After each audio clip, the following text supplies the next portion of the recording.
Hello students, I hope you all are doing good. Let's start today's chapter, Force, Work and Energy. Force.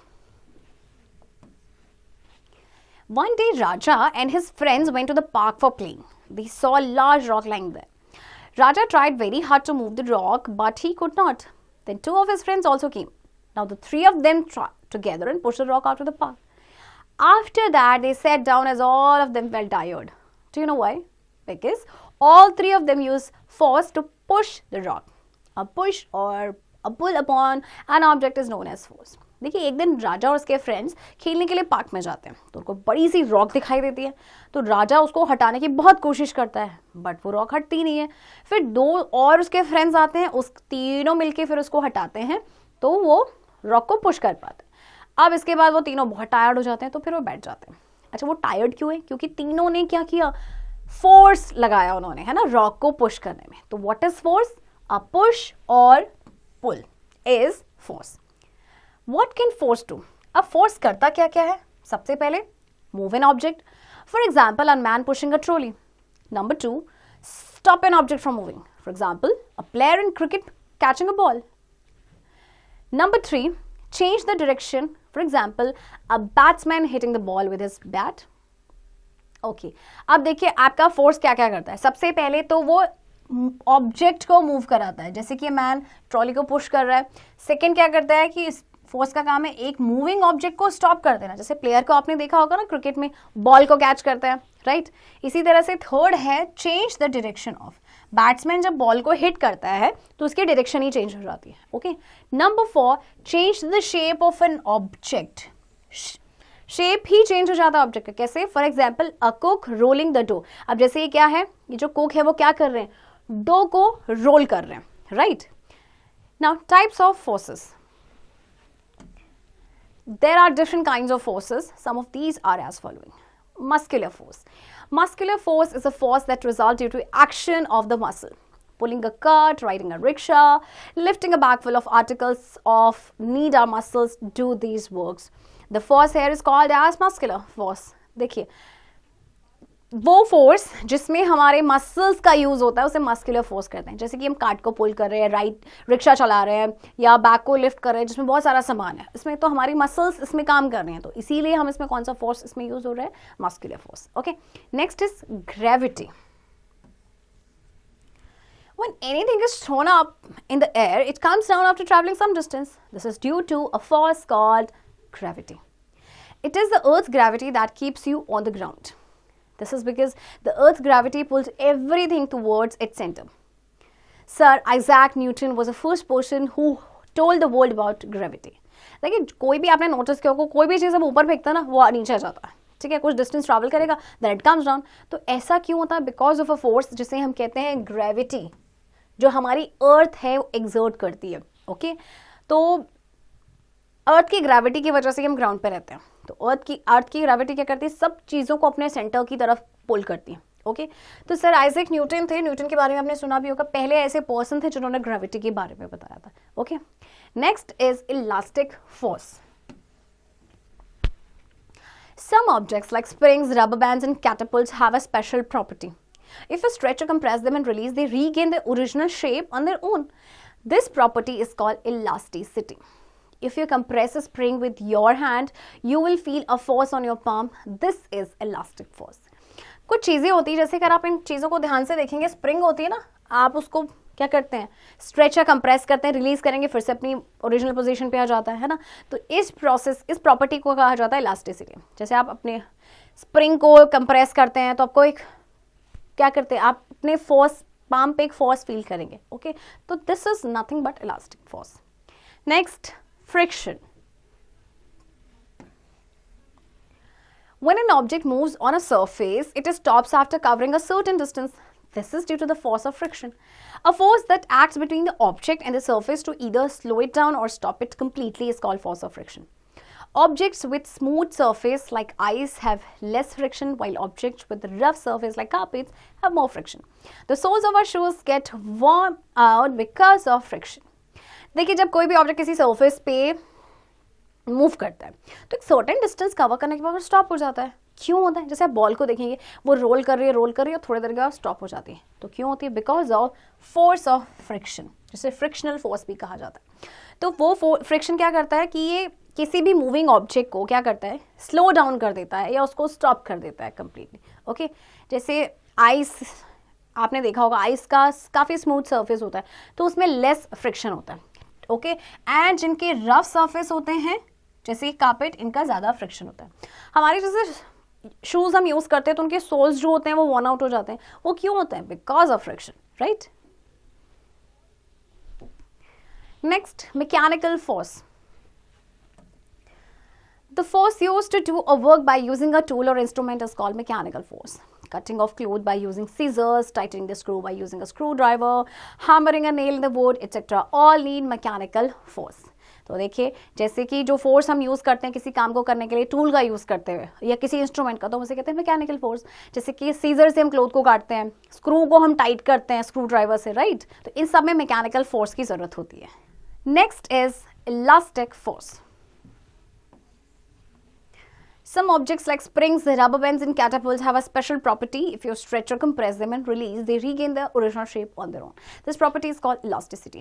If you compress a spring with your hand, you will feel a force on your palm. This is an elastic force. देखिए, spring, rubber या catapult जैसे जो object है इनमें special property होती है। जब आप इन्हें स्ट्रेच या कंप्रेस करते हैं एंड देन रिलीज करते हैं तो फिर से अपनी ओरिजिनल शेप में आ जाते हैं। तो ये जो प्रॉपर्टी होती है इसे हम कहते हैं इलास्टिसिटी, एंड जो फोर्स होता है उसे हम कहते हैं elastic force. Next, electrostatic force.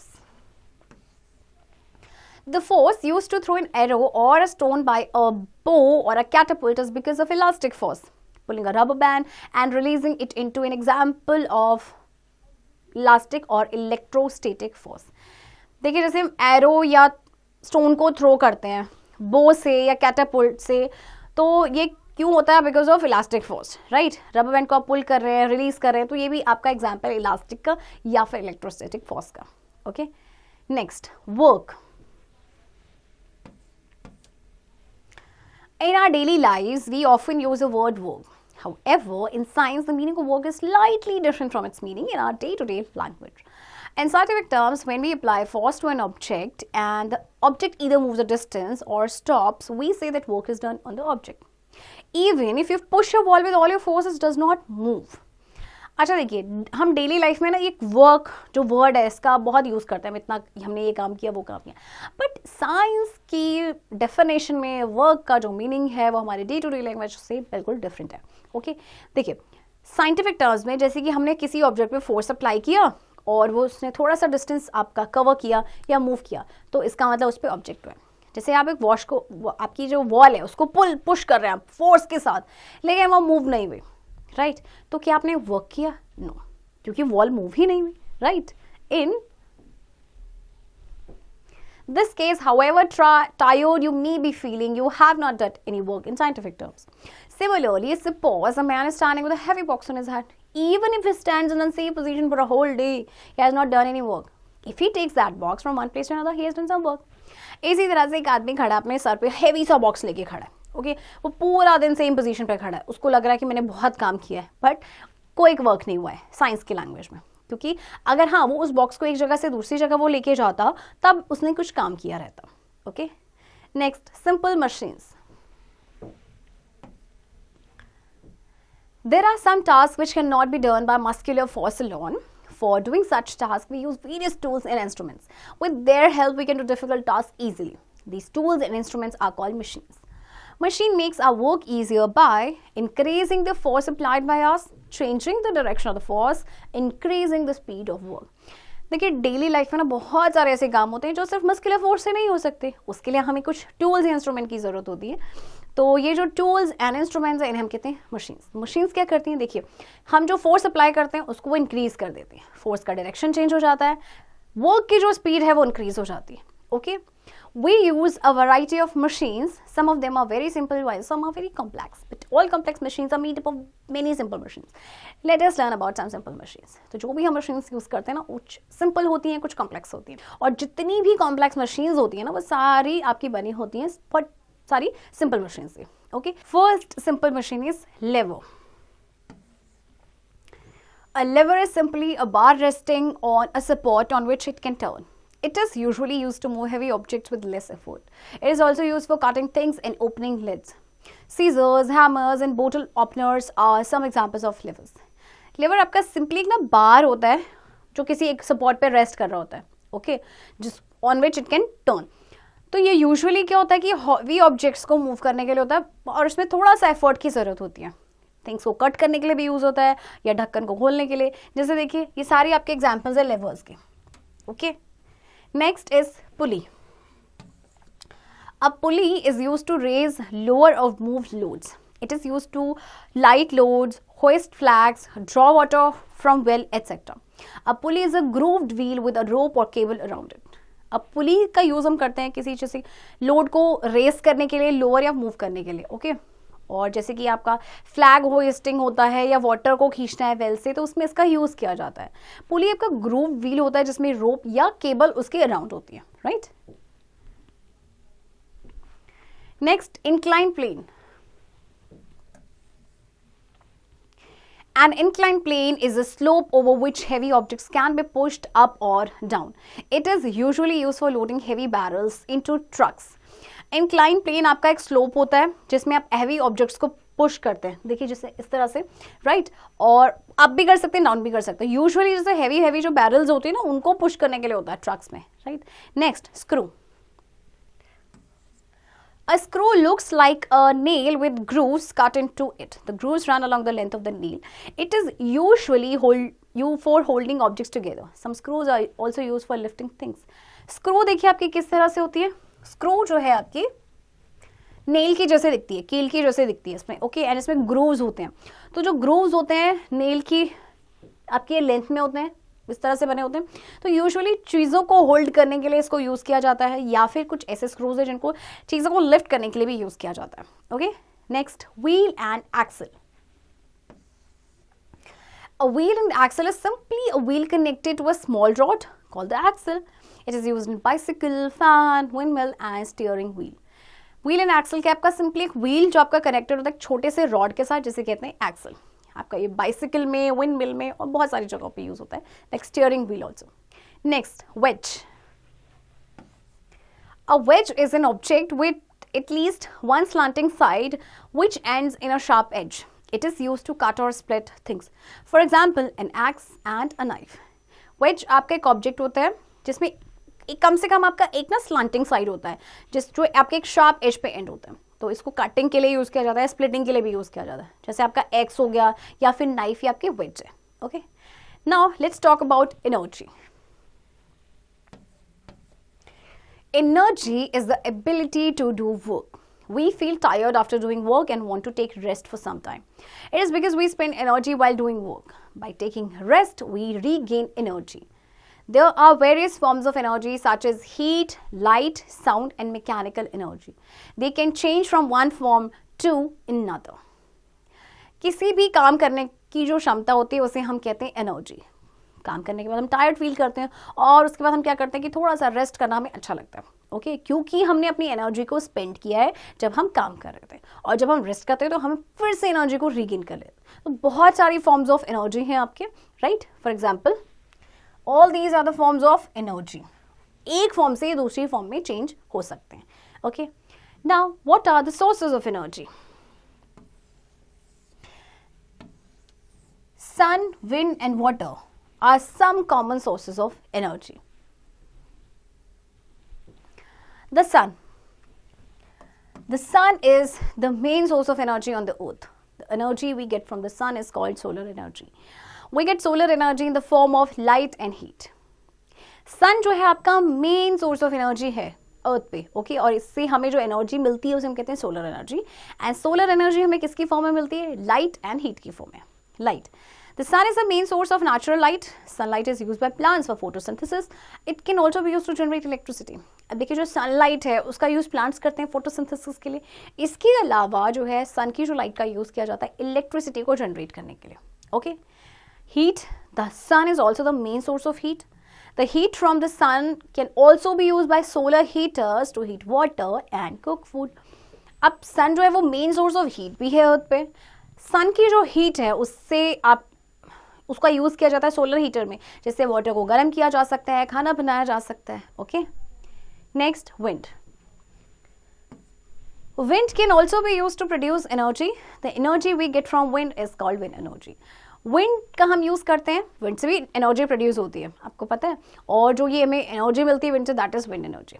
Wind energy can turn windmills. These windmills can be used to generate electricity. Sailboats also use energy to move. अब विंड एनर्जी की हेल्प से क्या होता है कि जो विंड मिल्स है वो टर्न होते हैं, फिर इनसे आपकी जो इलेक्ट्रिसिटी है वो जनरेट होती है.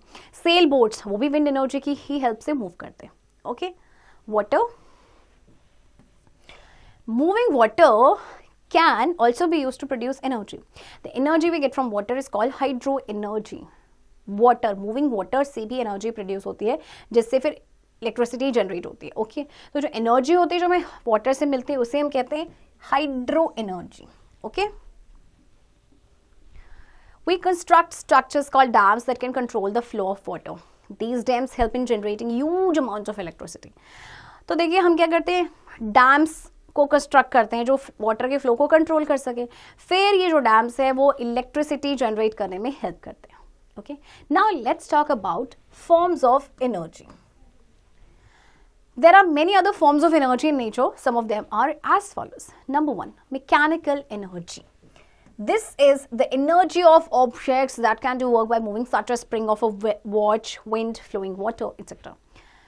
Okay, ये वो एनर्जी है ऑब्जेक्ट की जिससे कि ये काम कर सकते हैं बाय मूविंग, जैसे कि आपका स्प्रिंग हो गया वॉच का, या विंड है, या फ्लोइंग वाटर है. Okay, next magnetic energy. A magnet can easily pull a piece of iron towards itself. It causes movement in piece of iron, and that movement can be used for any work that is called magnetic energy.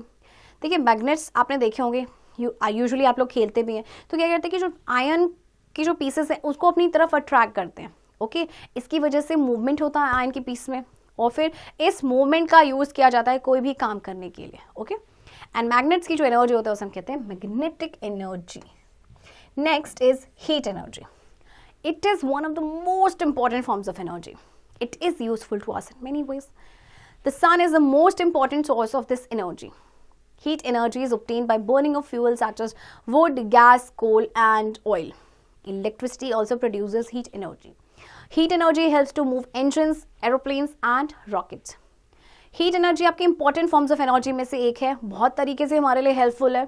सन जो है आपका, ये भी आपको पता ही है, जैसे आपको पहले बताया इंपॉर्टेंट सोर्स ऑफ एनर्जी है. हीट एनर्जी आपको कहाँ से मिलती है, जैसे फ्यूल जलते हैं, जैसे वुड, गैस, कोल और ऑयल. इलेक्ट्रिसिटी भी हीट एनर्जी प्रोड्यूस करती है, और फिर हीट एनर्जी से आपके इंजन मूव करते हैं, aeroplanes and rockets. Okay, next electrical energy. Electrical gadgets such as fan, iron, bulb, television and air conditioner work with the help of this energy. देखिए सारे जितने भी गैजेट्स हैं ये सारे के सारे किससे चलते हैं, इलेक्ट्रिकल एनर्जी से. ओके, इलेक्ट्रिसिटी से चलते हैं, that means electrical energy. Next chemical energy. This energy is obtained by burning of coal, oil, wood, etc. जब इनका बर्निंग होता है तो जो एनर्जी मिलती है that is chemical energy. Next is atomic energy.